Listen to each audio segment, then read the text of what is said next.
So I'd like to welcome Maureen now.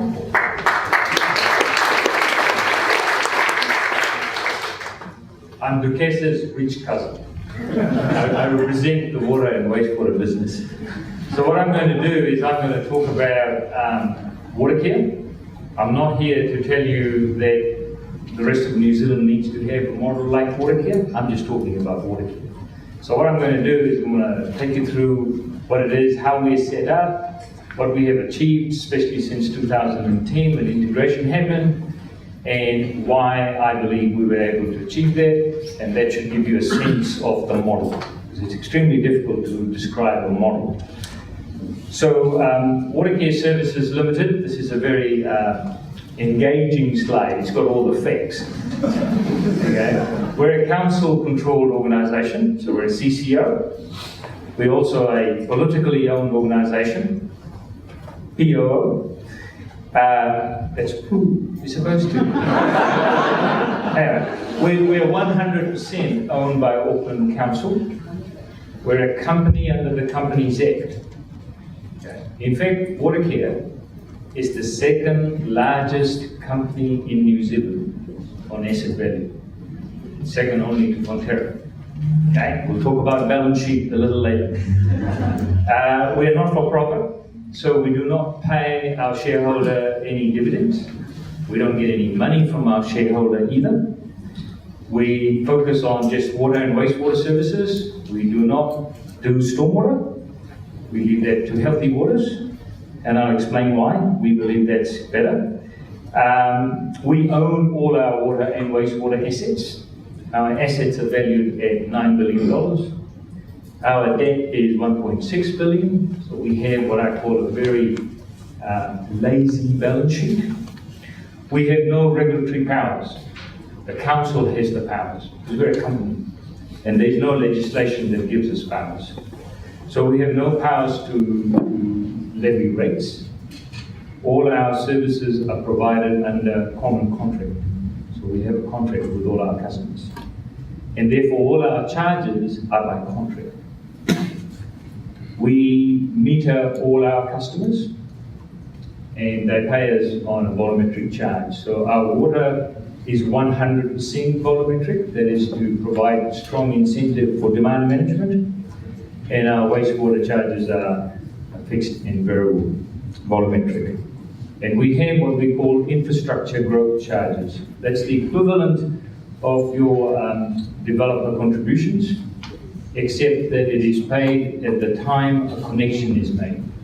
Because we can't levy rates, we can't charge developers, but if someone wants a connection, the time we give them a connection, we can charge them an infrastructure growth charge. From a governance point of view, we have an independent board of directors. They're appointed by council. They're skill-based. They're not councillors or council officers on our board. We are obviously officers of the company because it's a company, and we are responsible for the conduct of the business under New Zealand legislation, including the Companies Act, the Local Government Act, and we are responsible for delivering to council, our shareholder, through a statement of intent. So we have to make sure that we deliver to the council's claims. That's who we are here to serve. This slide is our vision, values. The important thing is that our vision is to be trusted by communities. The drive is to be trusted. So while we meet standards and while we meet the drinking water standards, that is not the driver. The driver is to build trust and confidence in our customers. So the incident such as the one we had in Havelock North does not help us. Because as soon as that happened, the first thing the councillors did was they asked me, can this happen in Auckland? And I had to tell them, don't you realize we treat all our water in Auckland, and all our water is chlorinated. And we test the water and we monitor it every day, number of times, all over. Scale of service, we serve all of Auckland. We also serve North Waikato, so Waikato District Council as a bulk supplier. Part of Auckland, the old Papakura District Council is franchised to Veolia. Members of whom are in here. That was done by the old Papakura District Council many years ago, and I think it's a 35 plus 15-year franchise, another 30 years to go. We deliver about 300 million litres of water every day. We've got large volumes, okay? That's what the slide is saying. We send 20,000 invoices every working day. We must be one of the biggest invoice senders, so if you want us to send your invoices, we can do it extremely cheap. We got huge purchasing power. Actually, we buy electricity for the whole council family because Watercare is able to get better electricity rates than council can. Our forecast for the next 10 years is to spend $10 billion in CapEx, water and wastewater. We use a lot of electricity, even though most of water is supplied in Auckland by gravity, but we generate a lot of electricity. And by 2025, we have a mission to be electricity neutral at our two largest wastewater treatment plants at Maungri and Rosedale. And we reuse a lot of our biosolids. So 80% is reused. And we're using a little bit of our wastewater because we are currently not able to sell treated wastewater as drinking water. But the water that we will be discharging from our Kokoe wastewater treatment plant into the Waikato River is going to be cleaner than the Waikato River, the source that we take water out of. So it's only a matter of time, probably the next generation. So we manage a lot of assets. These are just stats about all the assets that we are managing. Going on to what we did after 2010. So we harmonized 7 councils. So these were the old Waitaki City Council, Rodney, Franklin, Auckland, Manukau. We were able to deliver over $150 million of savings in the first year, and these savings have continued since then. We've rationalized our water charges. So there were over 50 different tariffs for water and wastewater. We've ended up with only 5. Franklin District Council, the area of Franklin, Pukekohe, they used to have permanent discoloured water. We spent over $100 million to upgrade the water supply. If Franklin had not been integrated into a larger council, the communities would never have been able to afford $100 million plus to upgrade the water supply. So this is just going on what was said earlier by earlier speakers about the socialization of charges and costs. So we've got a very strong balance sheet, right? So we're self-funding. So we've heard about how you need to finance and you need to fund. So we are able to borrow and we are able to pay the debt through our charges. And there's an example here that in the last 7 years we spent $1.87 billion in capital works, but we only borrowed $368 million, so we paid a lot of that through our charges. Now because of our scale, we are able to put a lot of technology in. So we've already got 4 bots working in Watercare. You know what bots are? They're automated robotic processes. And that is here, that's the future, AI. We're doing a lot of work on smart networks. We're putting a lot of effort into reuse of biosolids, of gas to generate electricity at our wastewater treatment plants. And we're able to do all of that because we have got scale. If we didn't have scale, we wouldn't be able to do a lot of that. Now, in terms of customer services, all our customers receive the same service, regardless of whether they were in Rodney, or in Franklin, or in Auckland, or Waitaki. Everyone receives the same level of service. Everyone gets AA graded water. Everyone pays the same tariffs. We do not have geographic prices. We've socialized the prices. That was the whole idea of integration and amalgamation. And the customers pay significantly less today for the service than they did in 2009. So those of our customers who live in Rodney and Franklin, their water and wastewater charges today is less than what they were paying in 2009. And we do have a Net Promoter Score. We use Net Promoter Score even though we're a monopoly. And currently our Net Promoter Score is sitting around 30, which I believe is a good score, because most utilities have a negative Net Promoter Score. Right, so how have we been able to do a lot of this? Well, firstly, because of the scale, we've been able to lower our operating costs. Secondly, as I said, we are self-funding. We don't get any money from our shareholder, we do not get any money from government, our customers pay, and then we don't pay any dividends. That's by law. The legislation that set Watercare up does not allow us to pay dividends. So all the money is put back into the business. So we are able to spend the money on renewing our assets, on meeting growth in Auckland, and also raising meeting the raising levels of standards in terms of water and wastewater. Now, in terms of growth, because Auckland is growing, we have this network infrastructure growth charge that I mentioned earlier. And basically, we have a philosophy that those who create growth must pay for growth. So we're not putting the burden of growth on the mums and dads and the existing consumers. So the infrastructure growth charge is paid by those who create the growth. And some of you may be from Auckland, but some of you may have heard a lot of the developers and builders have complained about Watercare's infrastructure growth charge. And we spend a lot of time educating the ministers, the previous government, and hopefully the new government and the officers, as to why it is sending the right economic signals.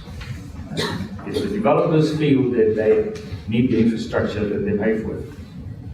Otherwise, a lot of them hold on to the land and they get value uplift because they know someone else, like Watercare, will go and put the infrastructure, which further increases the value of the land. So I talked about how we've socialized the costs of services across Auckland. We have been able to utilize the capacity. So in the days when we had 6, 7 councils, 7 entities, we had someone in North Shore City Council who was very good at asset management. We had someone who would have been at Metro Water who was very good at something else. We were able to have them all into one organization. So we have been able to utilize that capacity, that talent. But we've also been able to utilize the assets. So by integrating the assets, we've been able to utilize the spare capacity, for example, at the Rosedale wastewater treatment plant. So while we were upgrading the Maori wastewater treatment plant, when we were all separate, we've now realized that we can divert flows to the Rosedale wastewater treatment plant instead of upgrading another plant while there was spare capacity sitting at someone else's wastewater treatment plant. So we've been able to do that. We've been able to leverage on suppliers to get better value. Scale is able to give us extremely good value. So we're able to attract talent for ourselves, but also for supply chain. Because our suppliers, whether they're contractors or consultants, are able to see the pipeline of work. And we deliberately publish our pipeline of work for the next 10 to 20 years. We want our supply chain to know that we are spending the money and we are sticking to our program. So one of the benefits we've got as a company is that we're not restricted by this annual plan, July to June thing, that okay, the plan hasn't been approved and I don't know whether I put the money or not. We just carry on as we are doing right now. And with the changing environment, and climate change, and the complexity that we are facing in Auckland, for example, the unitary plan allows people to build wherever they want, whenever they want. So the days are gone where we say, okay, the planners have said that is where the growth is going to happen, so as engineers we're going to follow and put our infrastructure there. Well, it's not happening in Auckland anymore. Okay? People can build wherever they want.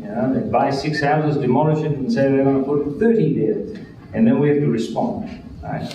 Which is not easy. So the next few slides is to show you some of the major projects that we're doing. And I talked about how we've got $5 billion worth of investment over the next 10 years. And you'll see that our projects are scattered all across Auckland.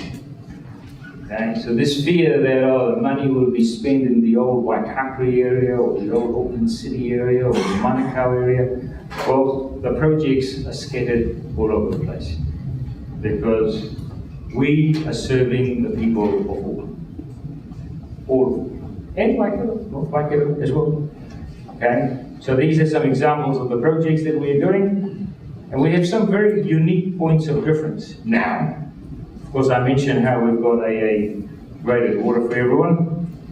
But we've also been able to increase the resilience of the organisation because we've got different types of sources and they're spread around. So last year we had what was the Tasman Tempest, where our largest water treatment plant at Ardmore, which supplies 60% of the water in Auckland, was severely restricted because we had very high sediment loading in the raw water. Unprecedented, okay? Climate change. And we would have had to ask the consumers in Auckland to boil their water because we would not have been able to treat the water to meet the demand. And this is where we demonstrated that providing 100% resilience in infrastructure is not affordable. I can ask for money and build infrastructure that is 100% resilient, but it would not be wise use of funds. So we rely on the resilience of our staff and our supply chain, and most importantly, of the community and the customers we serve. And they responded. We asked Aucklanders to use 20 litres less per person per day, and they responded, and they used less. And we did not have to boil water because we were able to restrict the demand. I think I'm going to go on to the challenge because I've got a few minutes. Yeah. So everything is not rosy though, right? So I talked about how we've got an extremely strong balance sheet, but it's lazy. So our debt is only around 18%. Utilities would have debts of 40 to 60%. We are currently paying off our debt in 18 years, which from an intergenerational point of view is not good. We're borrowing to build long-term assets and we're paying the debt off in 18 years, so the current generation is paying. And a lot of that is to do with the fact that our shareholder, Auckland Council, has got a challenge with its balance sheet. Right, so it has got its debt to revenue ratio that it does not want to exceed. And we actually compound the problem. So we have to be very mindful because we are owned by Auckland Council, they are shareholders. And currently we have not been restricted by our shareholder as to how and when we spend our money, but it is a challenge that our balance sheet is lazy and is not being utilized as much as it could be. And then the population growth in Auckland, and I mentioned it earlier, the intensification of an urban area is extremely expensive and difficult to get in there, especially in Auckland where there's a lot of volcanic rock and do work, and Aucklanders are not very good at tolerating noise and traffic congestion, and also the spread, the fringe, we're spreading, Auckland is spreading, and it is extremely expensive to build infrastructure on the fringes and then bring them back to centralized treatment plants. So I'm going to stop there. And you can ask me questions later.